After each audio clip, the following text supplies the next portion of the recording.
I am directing the OSAA to put in custody, Senate custody, to the said individuals and to detain them in the Senate premises.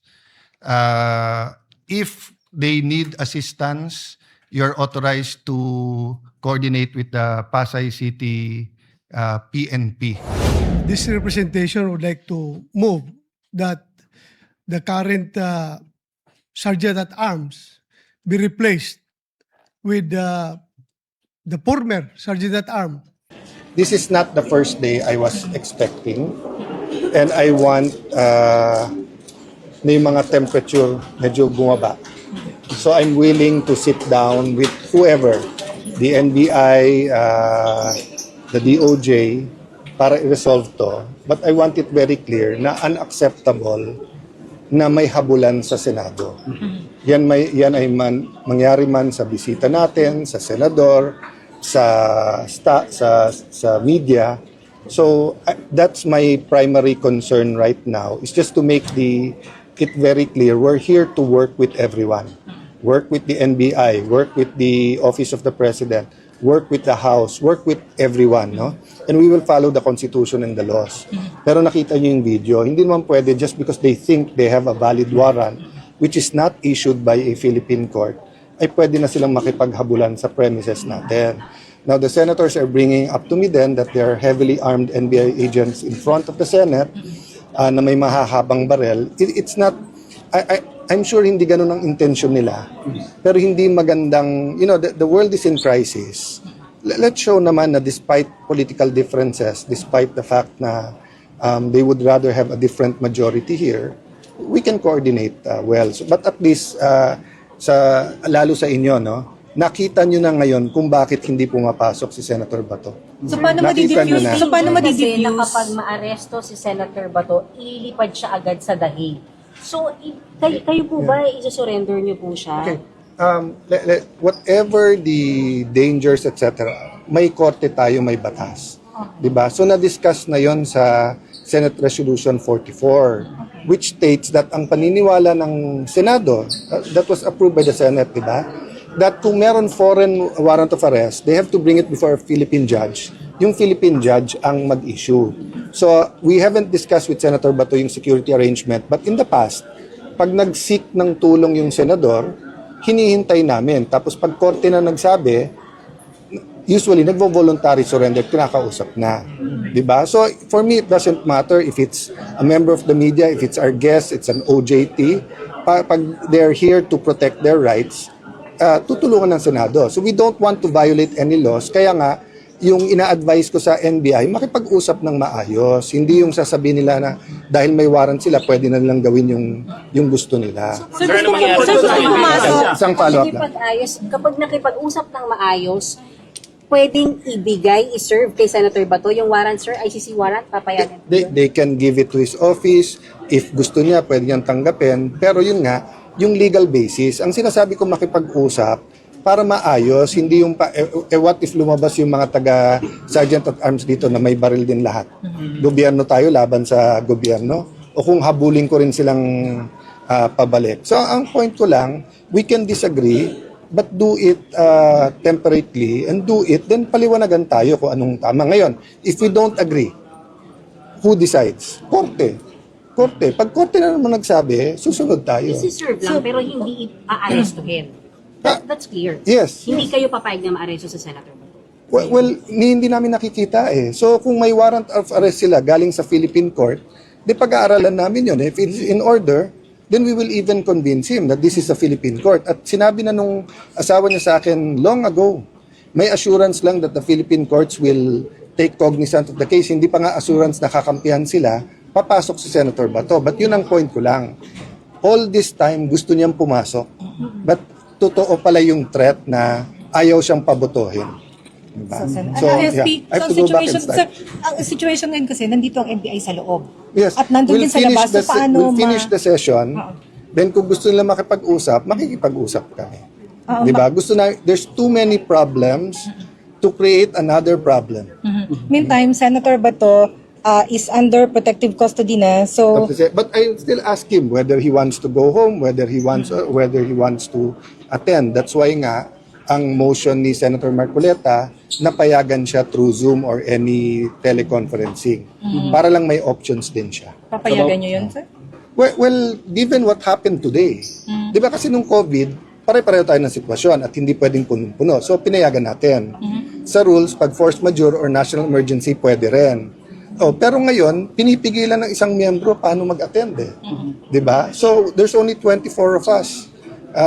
Hindi pa pwedeng pigilan ng isang miyembro. So, if maayos ang pakikipag-usap sa lahat, then everyone can be But as present. far Kung as you're hindi, concerned, they can serve the warrant but they cannot arrest Sen yung Bato. serving the warrant kasi ibig sabihin bibigay mo lang eh. Yes. We've never naman, di ba, whether iwan mo sa pinto, ibigay mo, email mo, pwede naman yon. But not arrest. O kahit yung ako tumanggap, pwede rin eh. Di ba, as administrative head of the Senate. Pero hindi naman sila pwedeng walang coordination or kung meron man, dahil sinabi nga nung dating sa head na nag-coordinate kay Senator Soto, hindi naman ibig sabihin may carte lang sila na kahit ano na lang pwedeng gawin. Di ba pag sinabi ko sa inyong pwede ba akong magpa-interview sa newsroom, pagpasok doon, hindi naman ako pwedeng nakipaghaguran kahit kanino doon or nangaagaw ng cellphone sa inyo. So, Iba yung coordination, di ba, na nandito kami para gawin to. And there were some lapses. Kasi, how many armed men do you need here? Senator Bato was alone, ha? Staff ko yung kasama niya. He was alone, ha? Walang security, walang mga baril yung mga yun. But your So, sir, ano leadership yung- will not allow arrest. That is the president and that's what's good for the country, that's what's good for the, we will allow an arrest under the condition that it is a Philippine court and then kakausapin si Senator Bato na yung paggalang sa Senado is two ways. Paggalang ng mga institusyon sa labas ng Senado at yung kapwa senador. So if there's a warrant for arrest for me at kinausap na ako ng SP na, boss, eto na, wala ka ng ibang legal remedy, mag-surrender ka na para hindi mapahamak Senate. That's what happened in the past.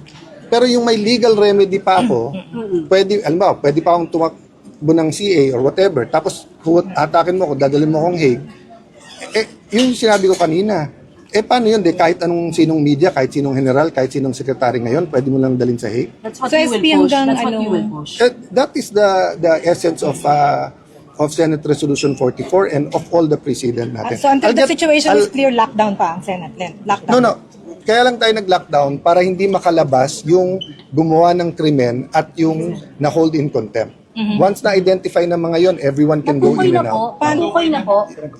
I will check right now. Pero paano yun, sir, si Atty.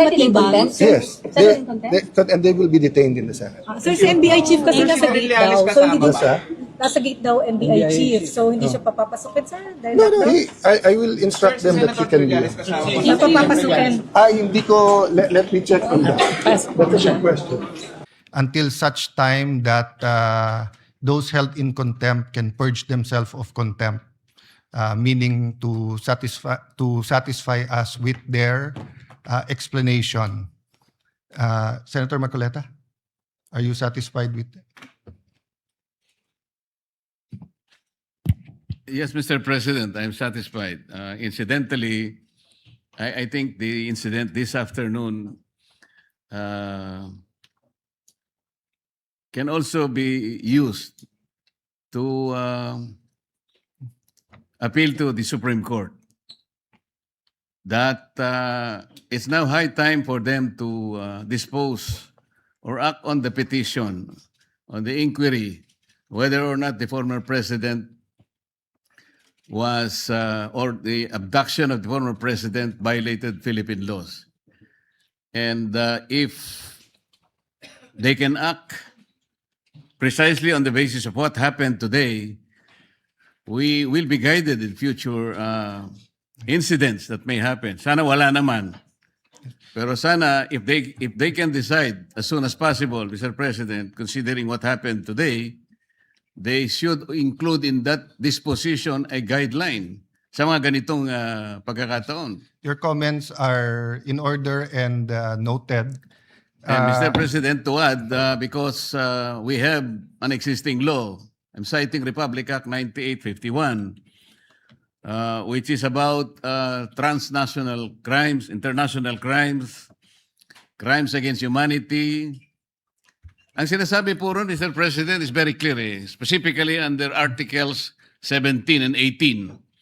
Na kung saan sinasabi sa ganitong mga kaso, ang talagang merong jurisdiction, primary jurisdiction, ay yung ating local courts, Mr. President. Paano ngayong mangyayari na mas kakatigan pa ng mga taong gustong humuli kay Senator Bato yung sinasabi na warrant of arrest? Alin ba yung pakikinggan nila? Alin ba yung una nilang tutuparin? Yung inaatas ng isang korte na ang kanyang jurisdiction is not questionable considering that we have already withdrawn from the Rome Statute. Bakit po yun ang kanilang gagamitin?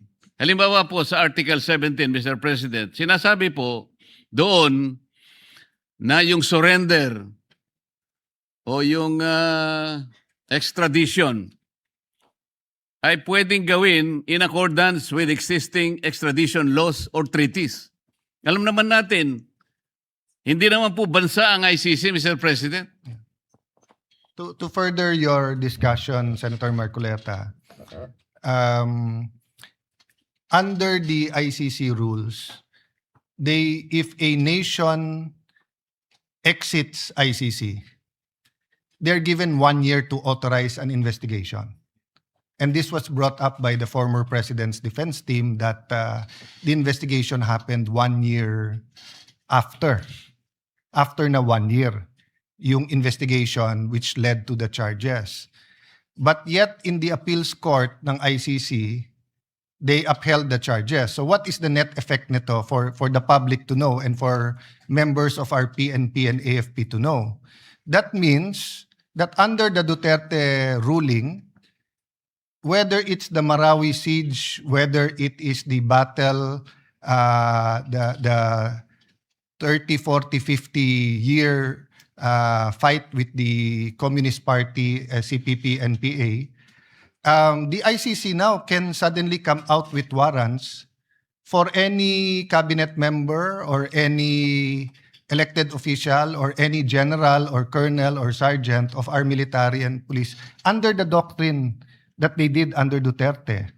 So if you do not have to pass Philippine courts, then we will have dozen, 2 dozen, 4 dozens, 100 former Senator Trillanes going to different places and just picking up anyone and saying that they have to be brought to The Hague. So that would be ridiculous. So that is precisely why we passed Senate Resolution 44, that each Filipino, regardless of political color, regardless of background, will have to have their day in court. Having said that, we will, in fact, deal with that during the hearings of the Committee on Rules and the Committee on Public Order. What is important right now is that we assure the Philippine Republic that the Senate is functioning and there is no threat from stopping us by any legal machination or manipulation. Having said that, Senator Marcoleta, with your indulgence, just while we were passing the motion to hold in contempt the NBI agents, retired Major General Rene C. Samonte, our Sergeant of Arms, gave me this. May 11, 2026, for Senate President Alan Peter S. Cayetano, sir, as directed herewith is the sequence of events as to the reported assault on Senator Ronald De La Rosa. Earlier this morning, 0700 hours, NCR Chief Attorney Dong Gallo paid a call to the undersigned to coordinate an arrest order. As per agreement, the supposedly arrest should be effected when the warrant of arrest is presented as per guidance of former Senate President Vicente C. Soto. On or about 2 p.m., the warrant of arrest was shown to the former Senate President in the presence of the undersigned, but copies were not allowed to be distributed. Truly yours. So the investigation will bear out what happened. The point I want to make is that even assuming fully coordinated yung arrest warrant, they should have approached Senator Bato or approached the Sergeant at Arms, given a copy of the warrant, and negotiate his surrender because they are in Senate premises. Pero instead, nakipaghabulan sila. Hinabol nila, they attempted to stop Senator Bato from attending the session. Even ordinary arrest, konsehal, vice mayor, Sangguniang Panglalawigan, even SK. When they're in session, usually yung police pupunta doon, magpo-pause, i-coordinate sa presiding officer at sasabihin, ito ang warrant of arrest. So we cannot excuse yung paghahagod o yung habulan inside the Senate premises. Now, as to whether the NBI is justified, whether there are any criminal laws violated, whether there are administrative laws, we will wait for the investigation. So we are holding them in contempt precisely because of the actions they've taken and the manner in which they tried to not arrest, but to prevent Senator Bato from reaching the Senate plenary hall. Mr. President, having held them in contempt, I believe an investigation is proper. Yes.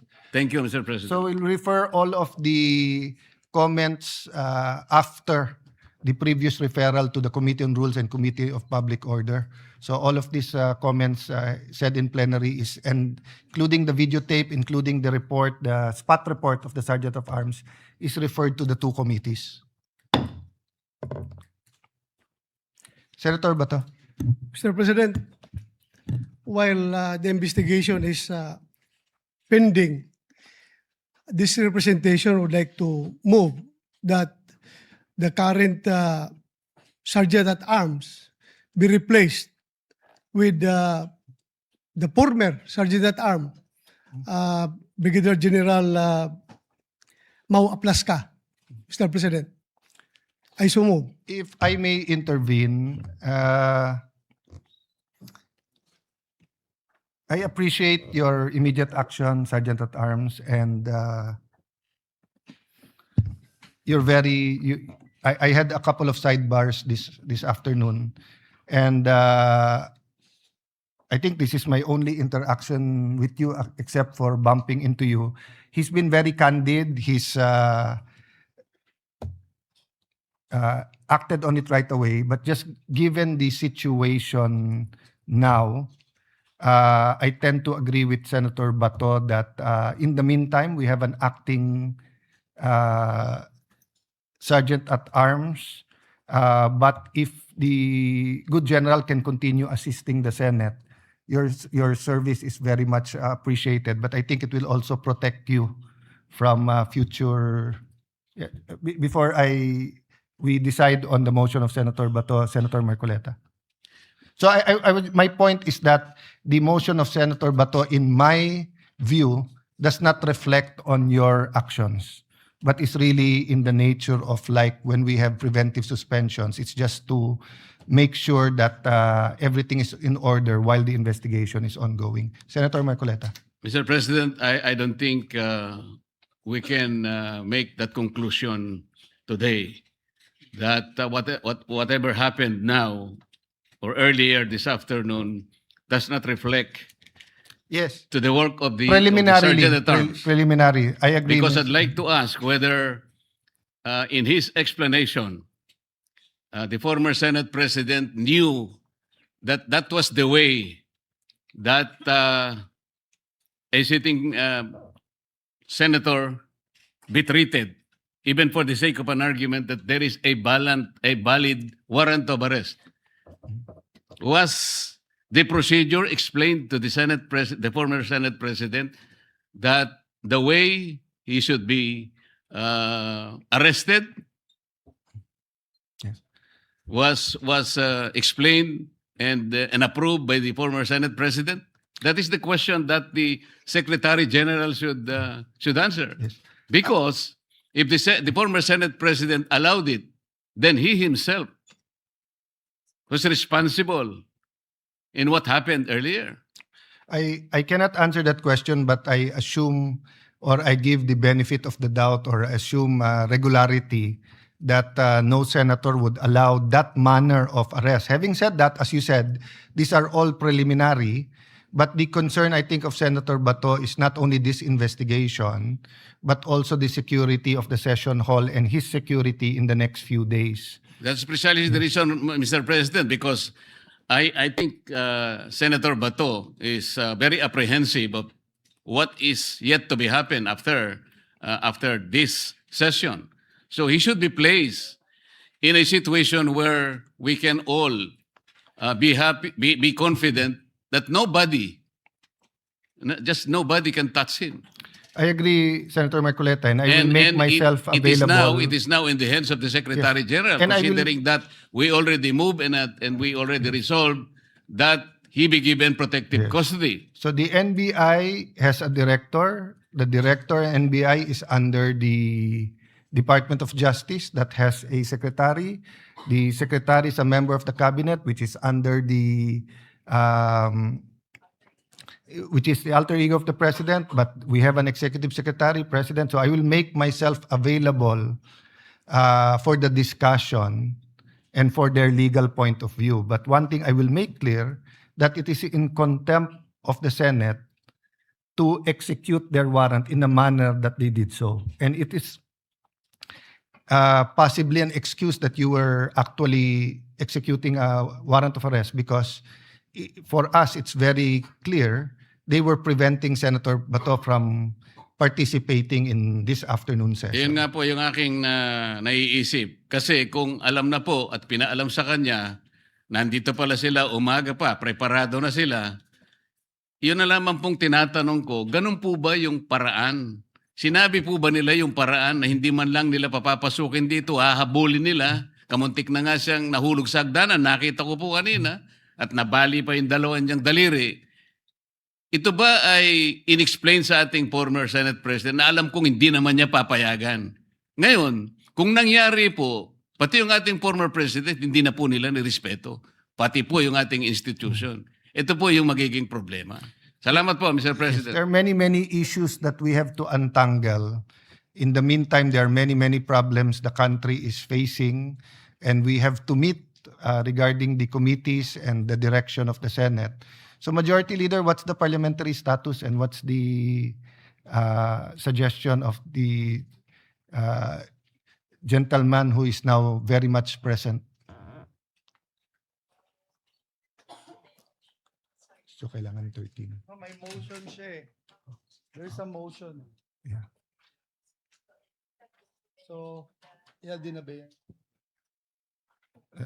Session suspended.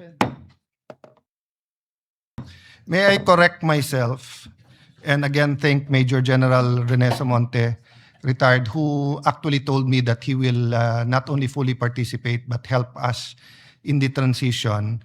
But he already submitted a resignation letter as we were discussing this. So, is there a nomination for, because we Mr. have President, there was the parliamentary status is that the gentleman from Davao, Senator Bato de la Rosa, made a motion to nominate a new sergeant at arms, Mr. President. So may we recognize Senator Bato de la new Rosa? or old new? Bagong luma, Mr. President. Mr. President, I would like to nominate for the position of Sergeant at Arms Pwede ba? our former Sergeant at Arms,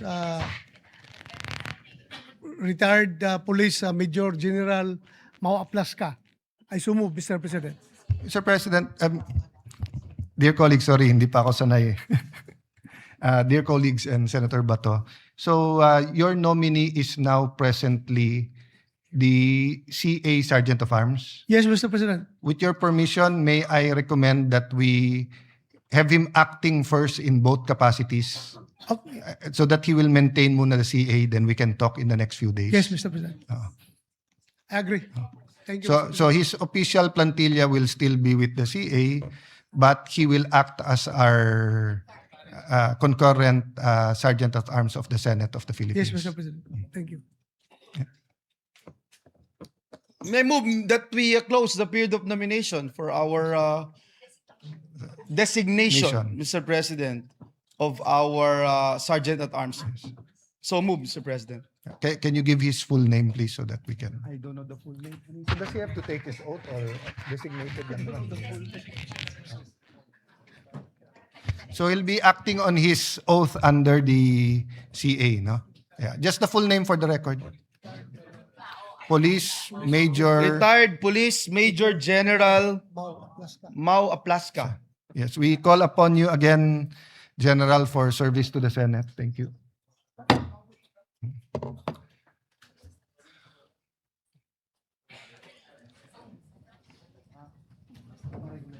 Mr. President, may we recognize the gentleman, Senator Rodante Marcoleta, who is seeking the floor, Mr. President. 1 minute suspension lang. Leader. Mr. President, the distinguished gentleman from the great provinces of Tarlac, Pampanga, and Rizal is seeking the floor. May I move that we recognize Senator Rodante Marcoleta?